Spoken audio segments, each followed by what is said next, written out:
12 ফেব্রুয়ারি সবকিছু ঠিকঠাক থাকলে জাতীয় সংসদ নির্বাচনের পাশাপাশি একসাথে অনুষ্ঠিত হবে গণভোট। তবে সরকারি প্রচার আর সরকারের কর্তা ব্যক্তিদের হম্বি তম্বি দেখে আপনার হয়তো মনে হতে পারে এটি আসলে গণভোট নয়, এটি হলো মিশন হ্যাঁ ভোট।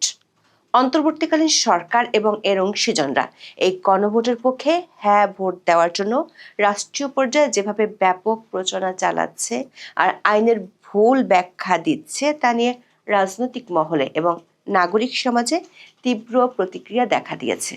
তার চেয়েও বড় কথা হলো হ্যাঁ ভোটের প্রচার নিয়ে সরকার ও নির্বাচন কমিশন মুখোমুখি অবস্থানে নেমে গেছে।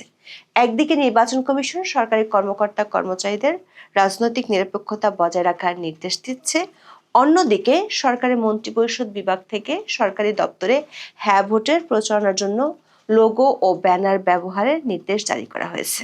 সূত্রগুলো বলছে, অধ্যাপক আলী রিয়াজের পক্ষ থেকে যতই দাবি করা হোক না কেন, সরকারি কর্মকর্তা কর্মচারীদের হ্যাঁ ভোটের পক্ষে প্রচারণায় নামতে কোনো আইনি বাধা নেই।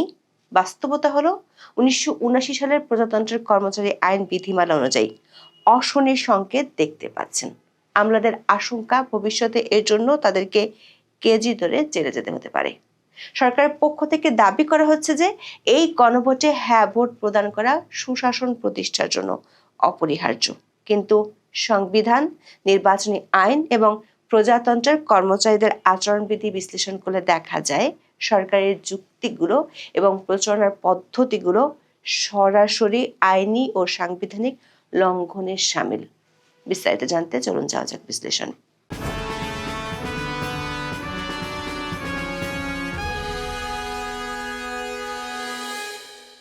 বাংলাদেশের সংবিধানে গণভোটের বিধানটি কখনোই স্থিতিশীল ছিল না।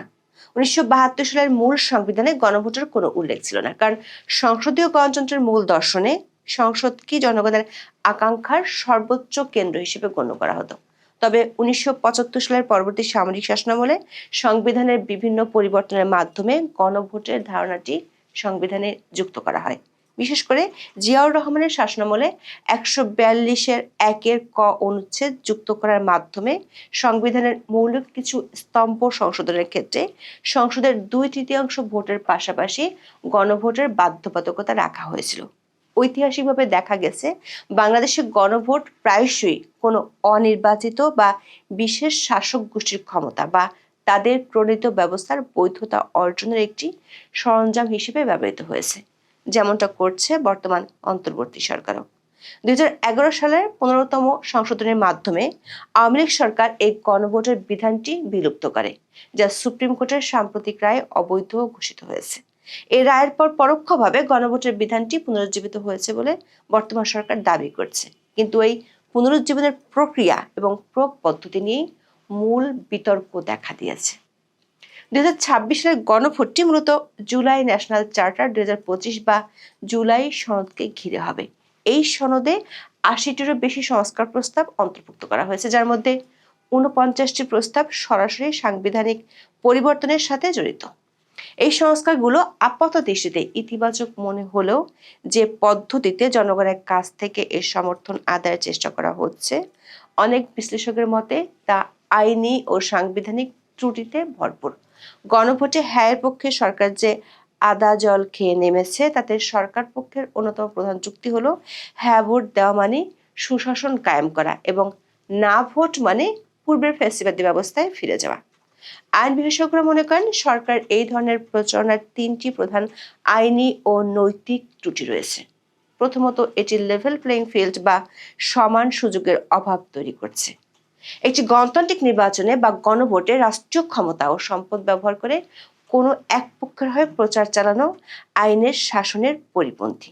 অন্তর্বর্তীকালীন সরকারের ম্যান্ডেট বা কার্যপরিধি হলো একটি সুষ্ঠু নির্বাচন আয়োজন করা, কোনো বিশেষ রাজনৈতিক এজেন্ডাকে রাষ্ট্রীয় প্রোপাগান্ডার মাধ্যমে জনগণের উপর চাপিয়ে দেওয়া নয়।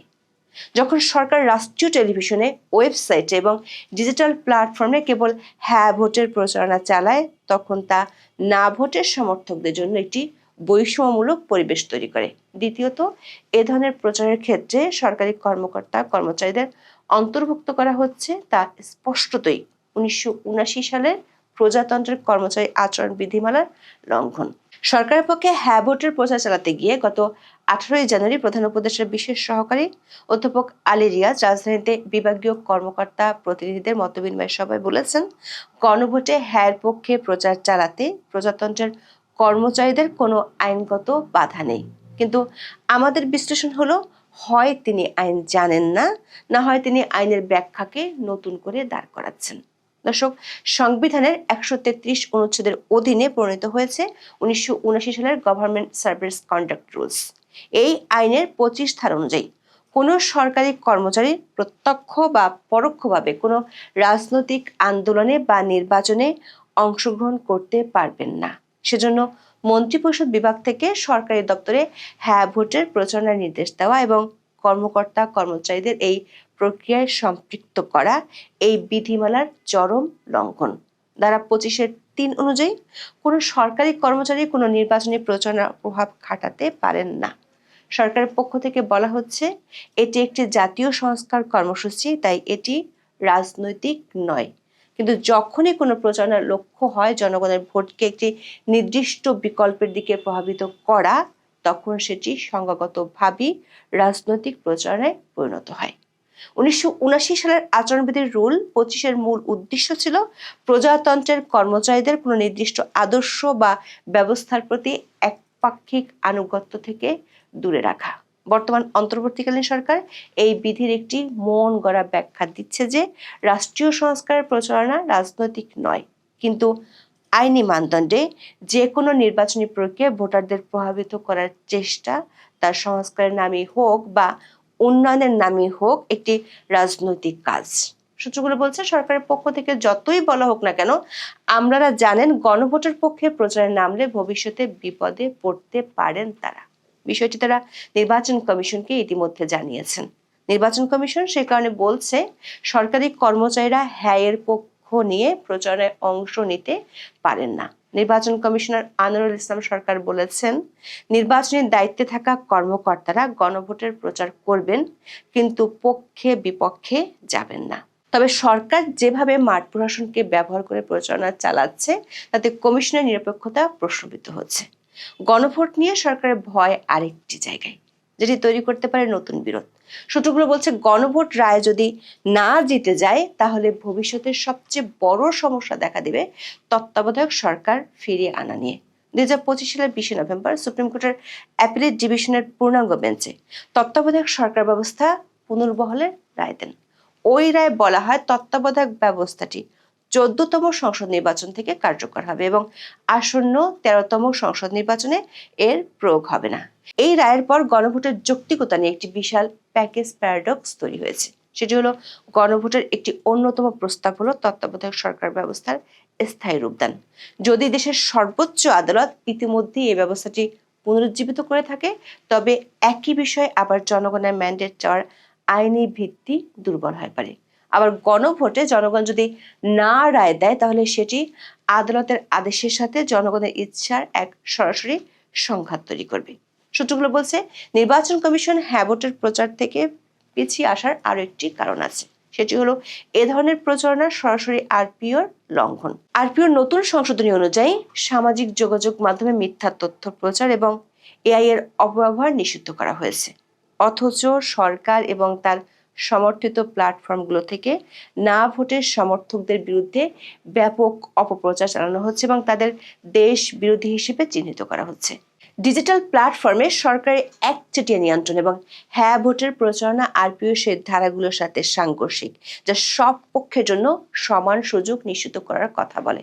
দর্শক, অন্তর্বর্তী সরকারের দাবি হলো, গণতান্ত্রিক ব্যবস্থা দীর্ঘমেয়াদী করার জন্যই সরকার গণভোটে হ্যাঁকে জয়যুক্ত করতে চায়, কিন্তু এটি সুস্থ ও গণতান্ত্রিক গণভোট পরিচালনার জন্য আন্তর্জাতিকভাবে স্বীকৃত কিছু গাইডলাইন রয়েছে, যা পদে পদে লঙ্ঘন করছে বাংলাদেশের অন্তর্বর্তী সরকার। ভেনিস কমিশনের code of good practice on referendums অনুযায়ী কোনো গণভোটের প্রশ্ন হতে হবে নির্দিষ্ট, স্পষ্ট এবং সেখানে বিভিন্ন বিষয়ের জগা খিচুড়ি বা প্যাকেজ ডিল থাকা উচিত নয়। অথচ 2026 সালের গণভোটে ভোটারদের একটিমাত্র হ্যাঁ বা না ভোটের মাধ্যমে পুরো 84টি পয়েন্টে জুলাই সনদটিকে গ্রহণ বা বর্জন করতে বলা হচ্ছে। বিশ্লেষকরা মনে করেন এটি ভোটারের স্বাধীনতার পরিপন্থী। একজন ভোটার হয়তো প্রধানমন্ত্রীর 2 মেয়াদের সীমা সমর্থন করেন, কিন্তু তিনি হয়তো দ্বিকক্ষ বিশিষ্ট সংসদের ধারণাটি পছন্দ করেন না, অথচ তাকে বাধ্য হয়ে হয় পুরো প্যাকেজটি গ্রহণ করতে হচ্ছে অথবা পুরোটি বর্জন করতে হচ্ছে। এই পদ্ধতিটি ভোটারের ইকুইটি অফ চয়েস বা পছন্দের সমতাকে বিনষ্ট করে।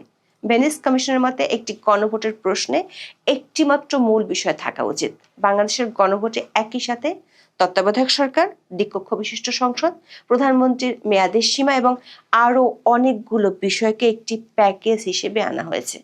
এটি ভোটারদের বিভ্রান্ত করে। আন্তর্জাতিক আইনে একে ম্যানিপুলেটেড টেকনিক বা প্রভাবিত করার কৌশল হিসেবে দেখা হয়। ভেনিস কমিশনের গাইডলাইন 3 এর 1 খ অনুযায়ী রাষ্ট্রীয় কর্তৃপক্ষকে গণভোটের প্রচারে নিরপেক্ষ থাকতে হবে। সরকার কেবল হ্যাঁ ভোটের সপক্ষে যুক্তি দিচ্ছে এবং না ভোটকে ফেসিবাদ হিসেবে চিত্রিত করছে। এটি ভোটারদের স্বাধীন মতামত গঠনে বাধা সৃষ্টি করে। দর্শক, সরকারের পক্ষ থেকে যে গণতন্ত্রের কথা বলা হচ্ছে, সেই গণতন্ত্রে না ভোট দেওয়ার অধিকার এবং বর্জনের অধিকার সমানভাবে গুরুত্বপূর্ণ।